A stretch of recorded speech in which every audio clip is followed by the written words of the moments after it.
What is going on, everyone? Today we're basically gonna be reacting to 50 Cent and his baby mom. Now we all know the huge Diddy situation, right? There's a whole court case going on about that. Everybody knows about that, but 50 Cent's baby mother was a part of these freakoffs, man. A part of Diddy's freakoffs, and it's not even allegedly anymore. It's basically been confirmed that, you know, she was definitely at Diddy's freakoffs, and she basically refers to herself as the LeBron James or the Michael Jordan when it comes to these freakoffs. You know what I mean? Like, she's a professional when it comes to these freakoffs. You know what I mean? Like she's not new or anything when it comes to these freakoffs. You know what I mean? She's a rookie.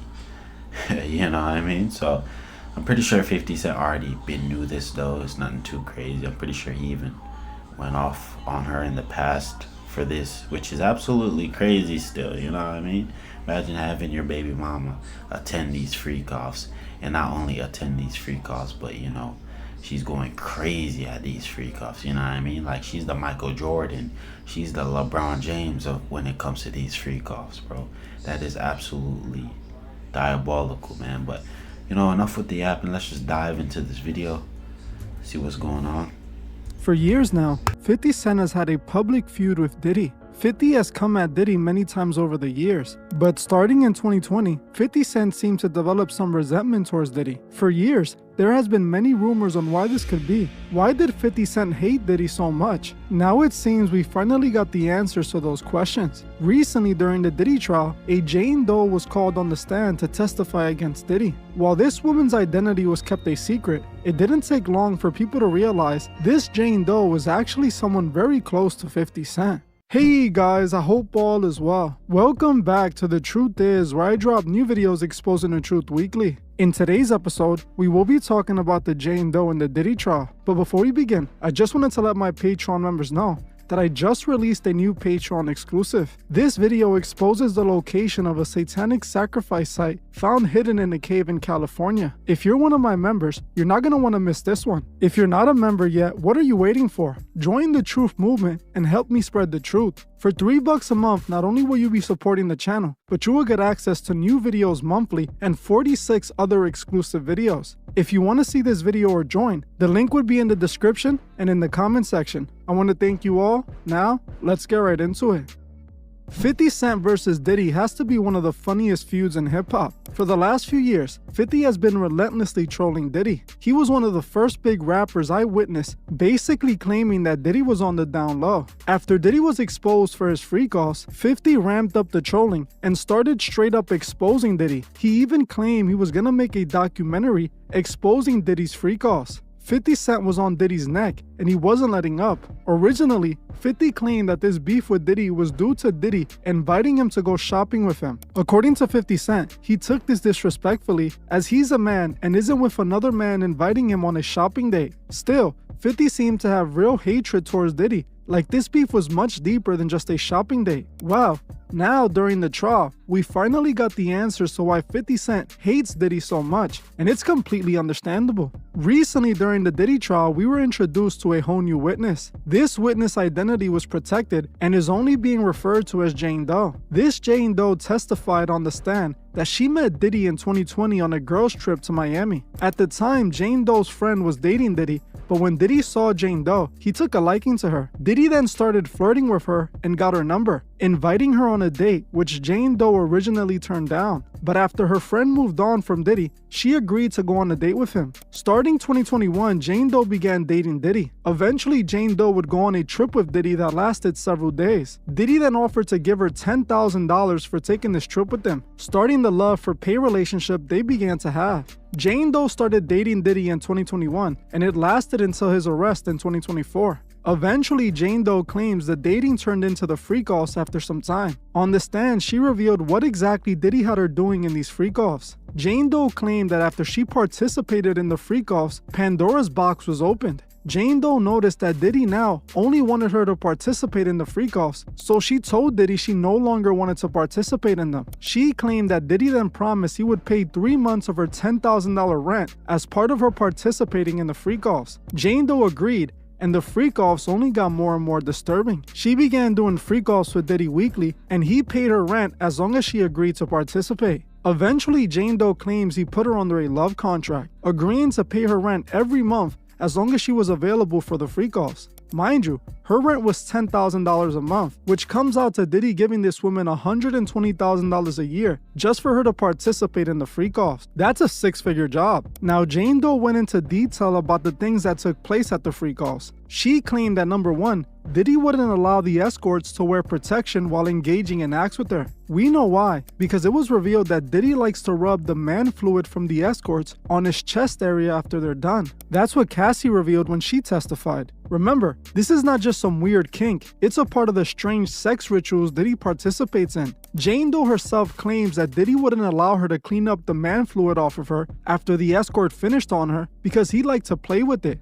Jane Doe claims that she engaged in multiple rounds of multiple different escorts per freak-offs. Jane Doe also claimed that when she would get tired of engaging in the freak-offs, she would beg Diddy to let her take a break, telling him she was hungry and making faces at him. But Diddy wouldn't care and made her keep going until he was satisfied. She also claimed that she was invited to have a date night with Diddy that turned into an 18-hour freak-off with multiple escorts. Just like Cassie, Jane Doe admitted the freak-offs became her job essentially. Jane Doe also claimed that Diddy would routinely make her text these escorts she had freak-offs with flirty messages and to start FaceTiming with them. She would get the escorts to show their man junk to her on FaceTime while she was casting it to Diddy's TV so he can watch it. She even claimed that one time while they were hooking up, Diddy out of nowhere requested she hit up one of the escorts and asked him for pictures of his junk so he could see it. Jane Doe claimed that to deal with all of these freak-offs, she had to take substances to numb herself. She kept telling Diddy that she didn't want to participate in the freak-offs, but Diddy was holding paying her rent over her head in order to prevent her from stopping. She recalled engaging in a freak-off where she took substances to numb herself and ended up throwing up after the second guy. She then asked Diddy if she could be excused from the freak-off, but Diddy said no and told her that the third escort was already there.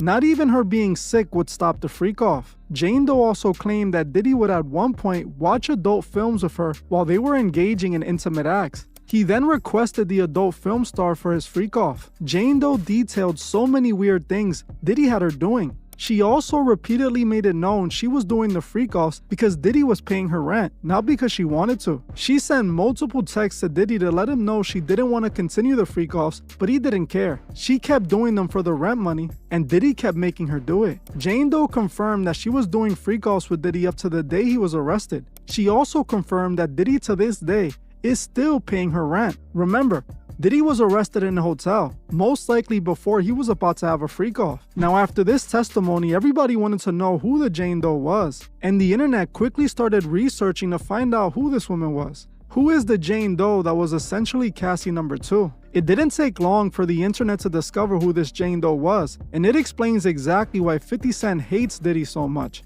The Jane Doe Diddy was violating with the weekly freak-offs for over 3 years was no other than Daphne Joy. Daphne Joy isn't just any freak-off contestant. She was the mother of one of 50 Cent's children. Diddy was having this freak-off with 50 Cent's baby mother. He had 50's baby mother hook up with multiple escorts while he watched it all go down. He used Daphne for his sex magic rituals. This is why 50 went to war with Diddy, because he knew about this all along. He called his baby mother an escort sometime back on social media, and Daphne Joy even threatened to sue 50, claiming he was abusive and defaming her. For some reason, she never filed that lawsuit. Instead, 50 actually sued her for defamation. 50 was right, and he knew his baby mother was being used for Diddy's freak-offs rituals. Many women look at females like Daphne Joy living the high life on social media and pray they can have that life too. They have no idea what Daphne had to participate in to be allowed to live like that. There's so much darkness behind that beautiful life she portrays on social media. She was literally Diddy's S-slave.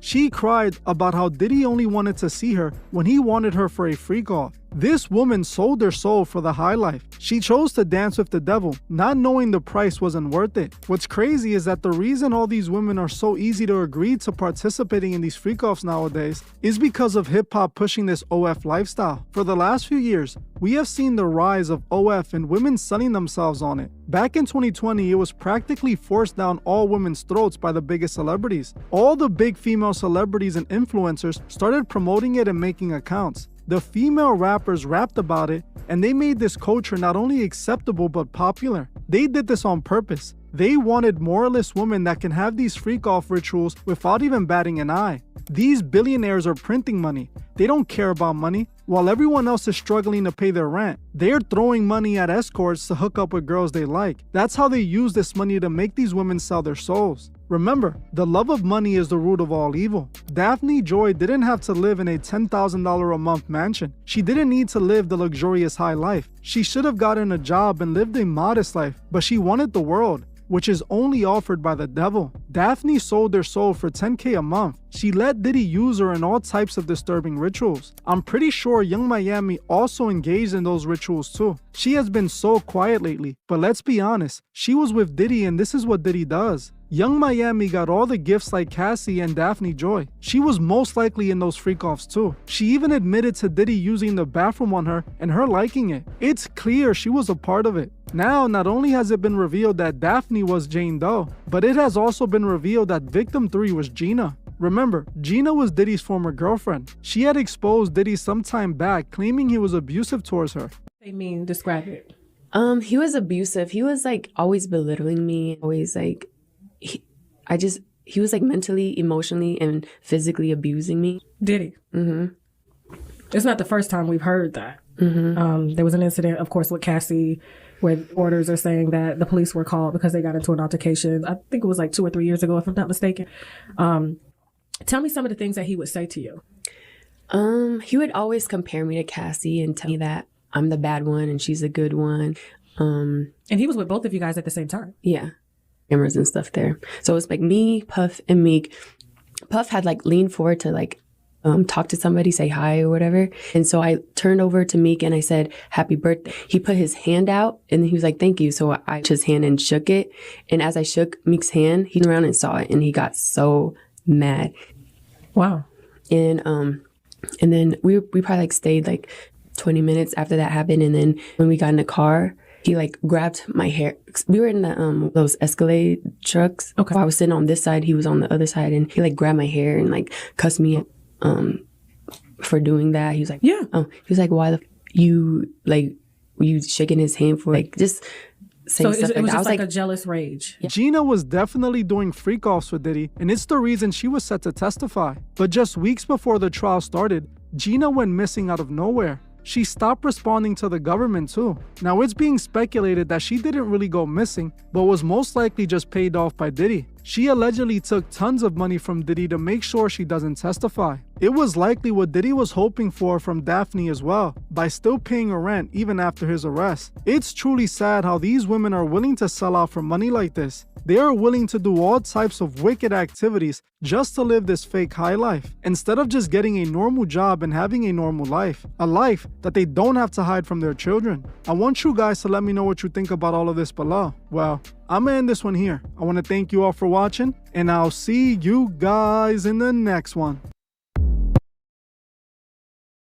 But yeah, that seems to be the end of the video. Let me know what y'all thought about this whole situation. To be honest, bro, that is absolutely crazy. At least now we know why 50 Cent hated Diddy so much, right? And his wife as well, you know what I mean? Because he's actually, I'm pretty sure we've all seen that situation where he was like going back with his wife, and his wife threatened to sue him. Right, we all saw that one. His wife threatened to, not even his wife. Why am I saying wife? Not wife. His baby mom that was just in the freak-off, right, was threatening to sue him, bro, for defamation of character, bro. That is wild, bro. It just shows you how manipulative and lying some of these females actually are, bro. That is absolutely insane. You're gonna sue the guy for telling the truth. Yikes. and she was actually willing to sue him too. She just didn't go through with it. But like she threatened to sue the guy just because in the public eye, a lot of people don't know she was in the freak off yet. You know what I mean? A lot of people don't know that she was actually in Diddy's freak offs. You know what I mean? So it was kind of easy for people to just believe her until something like this came out, right? Like, you know, that is absolutely crazy. 50 Cent's own baby mom testifying in the courthouse of Diddy, bro, against Diddy is crazy. Man, pretty sure she was describing herself as the LeBron James or even the Michael Jordan when it comes to these freak offs, bro. Like, she was more than willing to do the freak offs for the money. You know what I mean? I don't even know if it's for the money at this point. It must be the money and the enjoyment. Because the way she was describing herself, bro, you would have thought she was a legend, bro. You would have thought she was the legend, bro. Crazy, bro. It's like, I don't even know, but let me know what y'all thought about this whole situation. Just gonna cut the video here. If you did enjoy the video, don't forget to like and subscribe if I didn't already mention that. And without further ado, peace out.